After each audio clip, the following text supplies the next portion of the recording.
Hi viewers, welcome to metro style. வீடியோக்குள்ள போகிறதுக்கு முன்னாடி மெட்ரா ஸ்டைலை சப்ஸ்கிரைப் பண்ணாதவங்க சப்ஸ்கிரைப் பண்ணிட்டு கொஞ்சம் சப்போர்ட் பண்ணுங்க. வாங்க வீடியோக்குள்ள போகலாமா? கார்த்தி ரேவதி சீரியல்ல என்ன நடந்துட்டு இருக்குன்னு பார்க்கலாமா? ராஜா சேதுபதி கார்த்தி கிட்ட சொல்றாங்க, இங்க பார்ப்பா கார்த்தி, நீ இவ்வளவு லட்சம் கொடுத்த அம்மன் புடவையை ஏலத்துக்கு எடுத்தல, என்னோட பேத்தி அவன் நலங்கு ஃபங்க்ஷனுக்கு இந்த புடவையை தான் கட்டிக்கணும், அதனால இந்த புடவையை நம்ம வீட்டு சீர்வரிசையா அவ கையில கொடுத்துட்டு நலங்கு வச்சுட்டு வாப்பா அப்படின்னு சொல்லிட்டு இருக்காரு ராஜா சேதுபதி. அப்புறம் என்ன கார்த்தி, தாத்தாவே சொல்லிட்டாருல, போயிட்டு புடவையை கொடுத்துட்டு உங்க கையால நலங்கு வச்சுட்டு வாங்க. பரமேஸ்வரி பாட்டி சொல்றாங்க, கார்த்தி அங்க போனாலே அவ சும்மா இருப்பாளா என்ன, ஏதாவது பண்ணிட்டே இருப்பா அந்த ஈஸ்வரி, நீங்க சொல்றதெல்லாம் எப்படி சாத்தியமாகும் அப்படின்னு சொல்லிட்டு ஒரு பக்கம் பரமேஸ்வரி பாட்டி கேட்க, அதுக்கு தாத்தா சொல்றாங்க, அதெல்லாம் ஒன்னும் ஆகாது, கண்டிப்பா என்னோட பேரை இந்த புடவையை கொடுத்துட்டு நலங்கு வச்சுட்டு வருவான் அப்படின்னு சொல்லிட்டு இருக்காங்க. உடனே கார்த்தி சொல்றாரு, தாத்தா அந்த புடவையை கண்டிப்பா நான் ரேவதி கையில கொடுக்குறேன், நலங்கு வச்சுட்டு வரேன் அப்படின்னு சொல்லிட்டு இருக்காரு. ராஜா சேதுபதி பரமேஸ்வரி பாட்டி சொல்லிட்டு இருக்காங்க, என்ன முழிச்சிட்டு இருக்க, போய் அந்த புடவை எடுத்து கொடு அவன் கையில அப்படின்னு சொல்லிட்டு இருக்காங்க. பாட்டி உங்க பேர் என்ன, சாதாரண ஆளா என்ன, சீக்கிரம் போய் புடவையை எடுத்து கொடுங்க, நிறைய வேலை இருக்குல்ல அவருக்கு. இந்த பக்கம் நம்ம கார்த்தி புடவையை வாங்கிட்டு ரேவதியோட வீட்டுக்கு தான் போயிட்டு இருக்காங்க. ராஜராஜன் மயில் வாகனத்துக்கிட்ட கேக்குறாங்க, என்ன மாப்பிள்ள எல்லா விஷயமும் நல்லபடியா நடந்து முடிஞ்சிச்சு அப்படின்னு சொல்லி கேட்டுட்டு இருக்கும் போது மயில் வாகனம் சொல்றாங்க,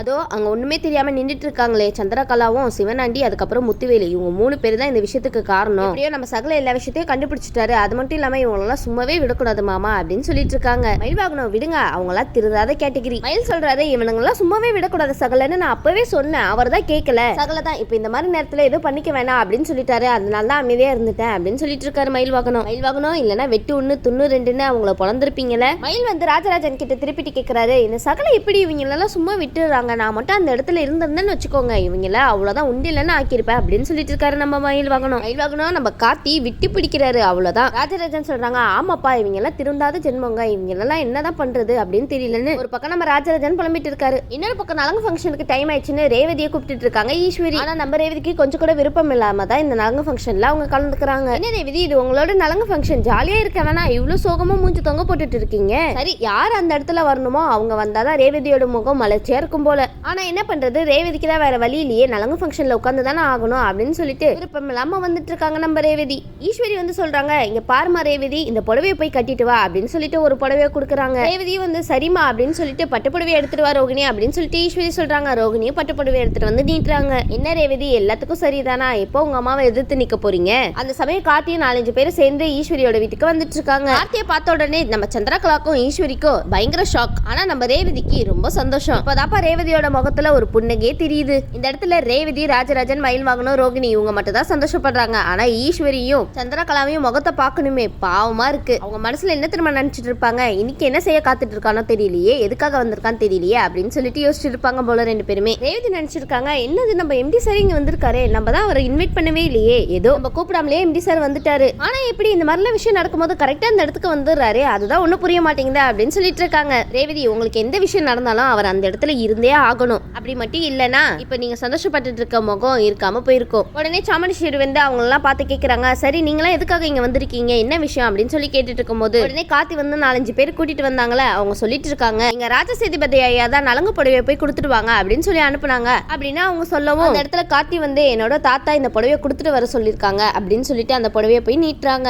ராஜராஜன் சொல்றாங்க, ஆமா கரெக்டா தானே சொல்றாரு, அவரோட தாத்தா தான், அவருக்கு வாய்க்கு வாய் என்னோட அப்பாவை தாத்தன் தானே கூப்பிடுறாரு, அவர் என்னதான் தூரத்து உறவா இருந்தாலும் என்னோட அப்பாக்கு பேரனா அப்படின்னு சொல்லிட்டு இருக்காங்க ராஜராஜன். ராஜராஜன், உங்க மாப்பிள்ளையை விட்டு கொடுக்க மாட்டீங்க பாத்தீங்களா, இந்த இடத்துல உயர்வா நிக்கிறீங்க, நீங்க என்னதான் இருந்தாலும் தாத்தா பேரை முறை தானே வருது, அதனாலதான் முறை தெரிஞ்சு கூப்பிட்டு இருக்காரு அப்படின்னு சொல்லிட்டு இருக்காரு ராஜராஜன். ரேவதி சொல்றாங்க, சார் நீங்க இங்க வருவீங்கன்னு நான் கொஞ்சம் கூட எதிர்பார்க்கவே இல்லை சார் அப்படின்னு சொல்லிட்டு இருக்காங்க. சொல்றாரு, இல்ல இந்த அம்மன் புடவையை வந்து ரேவதிக்கு நலங்க வைக்கிறதுக்காக நான் கொடுக்க வந்திருக்கேன் அப்படின்னு சொல்லிட்டு இருக்காரு கார்த்தி. கார்த்தி, என்ன லவ்ஸா, பாரு ரேவதி, இந்த புடவையை கட்டிட்டு தான் நீ நலங்க ஃபங்க்ஷன்ல உட்காரணும் அப்படின்னு சொல்லிட்டு இருக்காரு நம்ம கார்த்தி. கார்த்தி, நீங்க சொல்றத மறுப்பாங்களா என்ன நம்ம ரேவதி? கண்டிப்பா நீங்க கொடுக்குற புடவையை தான் கட்டுவாங்க, ஈஸ்வரி கொடுக்குற புடவையே கிடையாது. இந்த இடத்துல நம்ம ஈஸ்வரி சும்மா இருப்பாங்களா, அதெல்லாம் முடியாது, என்னோட பொண்ணுக்கு நான் வேற புடவை வாங்கி வச்சிருக்கேன், அவ நலங்கு ஃபங்க்ஷனுக்கு அதை தான் கட்டிட்டு உட்காரணும் அப்படின்னு சொல்லிட்டு இருக்காங்க. ரேவதி, இதுல எந்த புடவை உங்களுக்கு வேணும், உங்களோட விருப்பத்தை உங்க அம்மா கிட்ட நீங்களே சொல்லுங்களேன், இந்த விஷயத்துலயாவது உங்களோட விருப்பத்தை சொல்லுங்க உங்க அம்மா கிட்ட.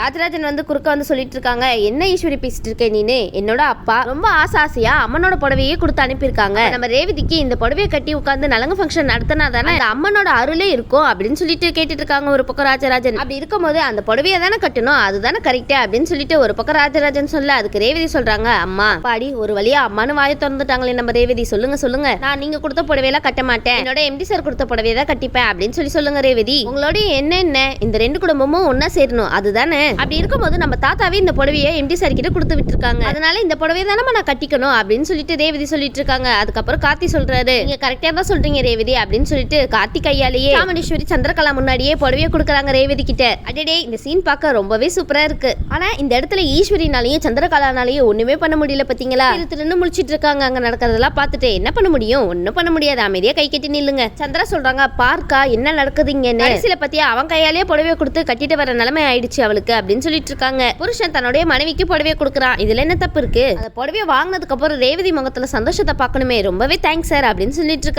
நீங்க தானே நினைச்சீங்க அந்த புடவை உங்க கையில வந்து சேரணும்னு, அதே மாதிரியே சேர்ந்துருச்சு பாத்தீங்களா? கார்த்தி யாரு கரெக்டா அந்த புடவைய எந்த நேரத்துல கொடுக்கணுமோ அந்த நேரத்துல வந்து கொடுத்துருக்காரு. ரேவதி வந்து அந்த புடவைய கட்டிட்டு வரதுக்காக போயிட்டு இருக்காங்க. உடனே ரோகிணி அவங்க கூட போறாங்க. ரோகிணி கேக்குறாங்க என்ன ரேவதி உன் முகத்துல அவ்வளவு சந்தோஷம் தெரிஞ்சது அப்படின்னு சொல்லி கேட்டு இருக்கும் போது ரேவதி சொல்றாங்க ஆமாக்கா எனக்கு என்ன பண்றதுன்னே தெரியல, ஆனா அவர் கையால இந்த புடவைய கொடுக்கும் போது அவ்வளவு ஒரு சந்தோஷம்க்கா. நீ இவ்வளவு சந்தோஷப்படும் போதே எனக்கு தெரிஞ்சிருச்சு இவ்வளவு நேரமா உம்முன்னு தானே உட்கார்ந்து இருந்த, ஆனா உன்னோட எம்டி சாரை பார்த்த உடனே உன் முகத்துல ஒரு சந்தோஷத்தை பார்க்கணுமே, பாருடா கதை வேற எங்கேயோ போயிட்டு இருக்கே அப்படின்னு சொல்லிட்டு ரோகிணி கிண்டல் பண்ணிட்டு இருக்காங்க. ரோகிணி சொல்றாங்க சரி ரேவதி டைம் ஆச்சு நீ போய் புடவைய கட்டிட்டு வா அப்படின்னு சொல்லிட்டு இருக்கும் போது ரேவதி வந்து சரிக்கா அப்படின்னு சொல்லிட்டு ரெடி ஆகிறதுக்காக கிளம்பிட்டு இருக்காங்க. உடனே நம்ம ரேவதிக்கு இந்த இடத்துல ஒரு பிளாஷ்பேக் தோணுது. என்ன ரேவதி பகல்லையே கனவா? ஏற்கனவே நம்ம கார்த்திக் கிட்ட கோவில வச்சு கேட்டிருக்காங்க நம்ம ரேவதி, என்ன சார் இந்த புடவைய இத்தனை லட்சம் கொடுத்து வாங்கியிருக்கீங்களே, நீங்க யாருக்காக வாங்குனீங்க? நீங்க கட்டிக்க போற பொண்ணுக்காக வாங்குனீங்களா அப்படின்னு கேட்கும் போது அவர் என்ன சொன்னாரு, அது யாருக்கு கொடுத்து வச்சிருக்கோ அவங்க கையில தான் போய் சேரும் அப்படின்னு அன்னைக்கு சொன்னார்ல நம்ம எம்டி சாரு, அப்ப அந்த பொண்ணு நான் தானா அப்படின்னு சொல்லிட்டு பயங்கரமா சந்தோஷப்பட்டு இருக்காங்க நம்ம ரேவதி. ரேவதி இப்பவே ரொம்ப சந்தோஷப்பட்டுக்காதீங்க, இன்னும் பெரிய விஷயம் காத்துட்டு இருக்கு. அப்பதான் இதுல இருந்து தெரியுது கண்டிப்பா அவர் என்ன விரும்புறாரு தான் நினைக்கிறேன், அவர் மாதிரிதான் நானும் அவரை விரும்புறேன், ஆனா இதை எப்படி சொல்றதுதான் எனக்கு தெரியல, எனக்கு கொஞ்சம் கூட தைரியமே இல்ல, ஆனா நீங்க என்னோட பக்கத்துல இருக்கும் போது என்னையே அறியாம எனக்கு அவ்வளவு சந்தோஷம் வருது, ஆனா அதுக்கு காரணம் தான் என்னன்னு எனக்கு தெரியல, ஏதோ இப்போதைக்கு நான் ரொம்ப சந்தோஷமா இருக்கேன் அப்படின்னு சொல்லிட்டு அந்த புடவையை கட்டிட்டு வராங்க கீழே. இந்த பக்கம் ஈஸ்வரியும் சந்திரகலாவும் பேசிட்டு இருக்காங்க. என்ன சந்திரா நம்ம என்னென்னவோ பண்ணி பார்த்துட்டோம், ஆனா கடைசி நேரத்துல இவன் எப்படியும் வந்துடுறானே அப்படின்னு சொல்லி கேட்டு இருக்கும் போது உடனே சந்திரா சொல்றாங்க ஆமாக்கா நானும் பார்த்துட்டே தான் இருக்கேன். ஆமா பார்த்துட்டே இருங்க, அது மட்டும் தான் உங்களால பண்ண முடியும், வேற என்ன பண்ண முடியும், எனக்கு சுத்தமா ஒண்ணுமே புரிய மாட்டேங்குது அப்படின்னு சொல்லிட்டு பேசிட்டு இருக்கவும் உடனே ஈஸ்வரி கேக்குறாங்க ஆமா நீ தானே சொன்ன இந்த நலங்குக்கு அந்த கார்த்தி பையன் வரவே மாட்டான், அதுக்காக நான் என்னென்னவோ பெரிய பிளான்லாம் வச்சிருக்கேன்னு சொன்னேன், இப்போ என்னன்னா அவன் இங்க வந்து நிக்கிறான், என்ன பண்ண ஏதாவது பண்ணியா இல்லையா அப்படின்னு சொல்லிட்டு ஒரு பக்கம் ஈஸ்வரி கேட்டுட்டு இருக்காங்க. பண்ணாங்க நல்லா பண்ணாங்க, அதுல பண்ணி தோத்தும் போயிட்டாங்க, என்ன நடந்துச்சுன்னு தெரியலக்கா அப்படின்னு சொல்லிட்டு சிவனாண்டி கிட்ட ஒரு பக்கம் போன் பண்ணி கேட்க சிவனாண்டி வந்து நடந்த விஷயத்தை எல்லாத்தையும் ஒண்ணு விடாம சொல்லிட்டு இருக்காங்க. ஆனா எதுக்குமே லாய்க்கு இல்லன்னு மட்டும் தோணுது. சந்தா சொல்றாங்க தோத்து போயிட்டுன்னு சொல்றதுக்கு உங்களுக்கு வெக்கமா இல்ல, இவ்வளவு விஷயம் நடந்திருக்கா ஆனா ஒரு வார்த்தை கூட யாருமே சொல்லவே இல்லை என்கிட்ட அப்படின்னு சொல்லி கேட்டுட்டு இருக்கும்போது எப்படி சொல்லுவாங்க, சிவனாண்டிக்கு தான் உங்க மேல பயமாச்சே, அவரு போய் இதெல்லாம் சொல்ல நீங்க ஒரு பக்கம் காய்ச்சி புச்சுன்னு கத்த தேவையா இதெல்லாம் அப்படின்னு சொல்லிட்டு அமைதியா இருந்துட்டாரு என்னவோ. சிவனாண்டி சொல்றாங்க நான் எப்படி உங்ககிட்ட இந்த விஷயத்த சொல்லுவேன், அவன் கோயிலுக்கு வந்து அந்த தாலியை நீட்டும் போது தான் எனக்கு இந்த விஷயம் எல்லாம் தெரியும், இதுக்கு முழுக்க காரணம் அந்த சித்தப்பு தான், எதுக்குமே லாய்க் இல்லாத ஆளா கூட வச்சு சுத்திட்டு இருக்க அப்படின்னு சொல்லிட்டு இருக்காங்க. சிவனாண்டி அவர் மட்டுமா லாய்க் இல்ல நீங்களும் தான் சரின்னு சொல்லிட்டு போனை எரிச்சலோட வச்சுட்டு சந்திரா வந்து நினைச்சிட்டு இருக்காங்க கார்த்தி வந்து இந்த நலங்கு ஃபங்க்ஷனுக்கு வரக்கூடாதுன்னு எவ்வளவுலாம் பிளான் பண்ணோம், ஆனா இவர் இப்படி சொதப்பி வச்சிருக்காரு ச்சே அப்படின்னு சொல்லிட்டு நீ என்ன பண்றது அப்படின்னு சொல்லிட்டு யோசிச்சுட்டு இருக்காங்க. சீக்கிரம் வேற பிளான போடுங்க. ஈஸ்வரி ஒரு பக்கம் டென்ஷனா இருக்க நம்ம ரேவதி வந்து கார்த்தி கொடுத்த புடவையை கட்டிட்டு கீழே வந்துட்டு இருக்காங்க. அதை பார்த்து ஈஸ்வரி எரிச்சல் அடைறாங்க. ஆனா நம்ம கார்த்திக்கு சந்தோஷம்னா தாங்க முடியல.